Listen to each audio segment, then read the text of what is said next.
আজ আমি আপনাদের সাথে ভেজ তাহারির একটা রেসিপি শেয়ার করব। তার সাথে রইল ধনেপাতা চাটনির একটা রেসিপি। প্রথমে ধনেপাতা চাটনিটা আমরা বানিয়ে নেব। ধনেপাতা চাটনি করার জন্য প্রথমে আমি ধনেপাতা নিয়ে নেব, ভালোভাবে ধুয়ে নিয়েছি। এইভাবে ধুয়ে আমি ধনেপাতাগুলো নিয়ে নিলাম, তার সঙ্গে দুটো কাঁচা লঙ্কা নিলাম আর 3 কোয়া 4 কোয়া মতো রসুন নিয়েছি, দিয়ে এটাকে ভালোভাবে পেস্ট করে নেব। দেখুন এটা আমি একদম পেস্ট করে নিয়েছি। এবার একটা পাত্রে আমি ঢেলে নেব। দেখুন আমি ঢেলে নিলাম। এবার আমি এতে একটু পরিমাণ মতো নুন দিয়ে দেব। এবার ভালোভাবে গুলিয়ে নেব, দিয়ে ধনেপাতার চাটনি রেডি। গোবিন্দভোগের ভেজ তাহারি বানাবার জন্য আমি গোবিন্দভোগ চালকে আমি 15-20 মিনিট ভিজিয়ে রেখেছিলাম, জলটা ছড়িয়ে নিয়েছি। আমি নিয়েছি ফুলকপিকে এইভাবে কেটে নিয়েছি, আলুটা আমি লম্বাভাবে কেটে নিয়েছি। এটা নুন আর হলুদ দিয়ে জলেতে ভালোভাবে আমি ভাপিয়ে নিয়েছি, দিয়ে আমি একটা ছাঁকনি বাটিতে ছেঁকে নিয়েছি। মশলায় লাগছে একটা তেজপাতা, এটা নিয়েছি দারচিনি, লবঙ্গ, ছোটো এলাইচি নিয়েছি, আর নিয়েছি কিছু মটরশুঁটি। একটা কড়া আমি গ্যাসের উপর চাপিয়ে নিয়েছি, সাদা তেল দিয়ে দিয়েছি, তাতে আমি দিয়ে দেবো অল্প ঘি। এবার ঘিটা এর সঙ্গে আমি গলিয়ে নেব।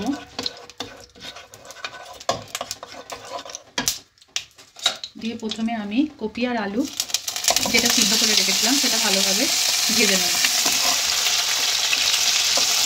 যেটা আমার ভাজা হয়ে গেছে, আলুগুলো আমি সবকটা তুলে নিলাম। এবার কপিটাকে আরেকটু আমি নেড়ে নেব, আর এর সঙ্গে দিয়ে দেবো মটরশুঁটি।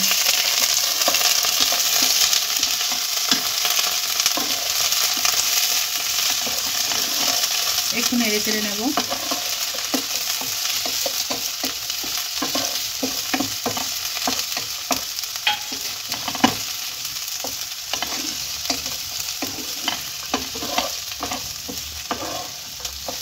ভাজা হয়ে গেলে আমি এটাকে তুলে রাখবো।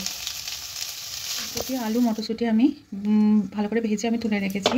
এবার আমি কড়াতে আর একটু তেল আর সাদা তেল আর একটু ঘি দিয়ে নিলাম। এবার ভালোভাবে আমি ঘিটাকে গলিয়ে নেব, দিয়ে তাতে একটা তেজপাতা আর গোটা গরম মশলা আমি এর মধ্যে দিয়ে দেব, দিয়ে এটাকে ভালোভাবে এতে একটু ফ্রাই করে নেব।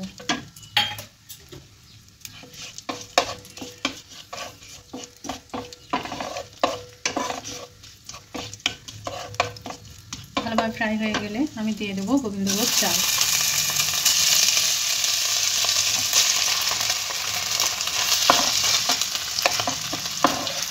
এইভাবে আমি গোবিন্দভোগ চালটা ভালোভাবে নেড়ে 2 মিনিট ধরে ভালোভাবে নেড়ে নিয়েছি। এবার এতে আমি কিছু গুঁড়ো মশলা দেব।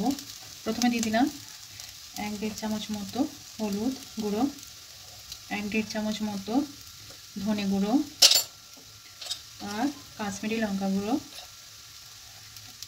1 চামচ মতো। এবার ভালোভাবে আমি এটাকে এর সঙ্গে নেড়ে নেব।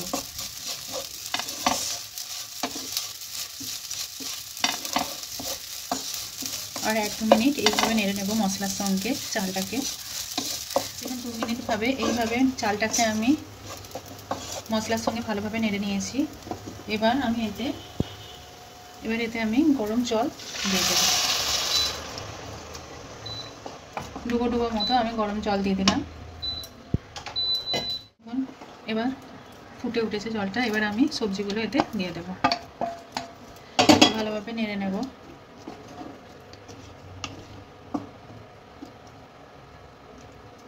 এবার এতে পরিমাণ মতো আমি নুন দিয়ে দেব,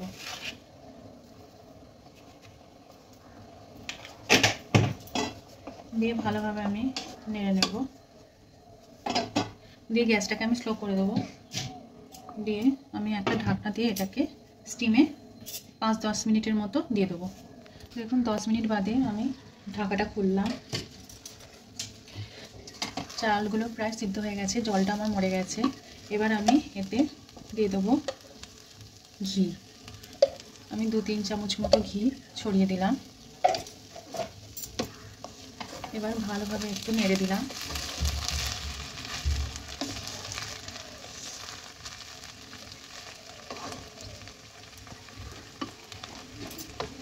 দিয়ে আবারও আমি এটাকে ঢাকা দিয়ে আরও 5 মিনিট মতো রেখে দেবো। দেখুন 5 মিনিট বাদে আমি ঢাকনাটা তুলে নিলাম। এবার চালটাও আমার একদম সিদ্ধ হয়ে গেছে, সবজিগুলোও সিদ্ধ হয়ে গেছে, আর কতটা ঝরঝরে হয়ে গেছে দেখুন।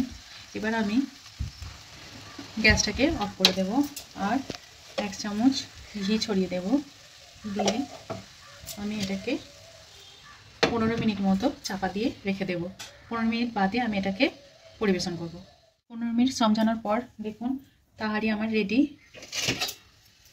পরিবেশনের জন্য। এবার আমি এটাকে পরিবেশন করে নিচ্ছি একটা পাত্রে।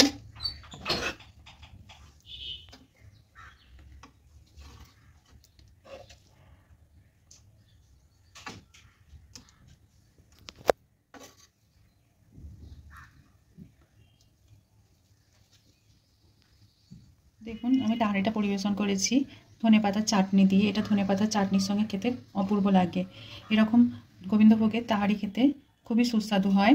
আমার রান্না যদি আপনাদের ভালো লেগে থাকে আমার চ্যানেলটিকে সাবস্ক্রাইব করবেন আর আমার ভিডিওগুলো শেয়ার করবেন।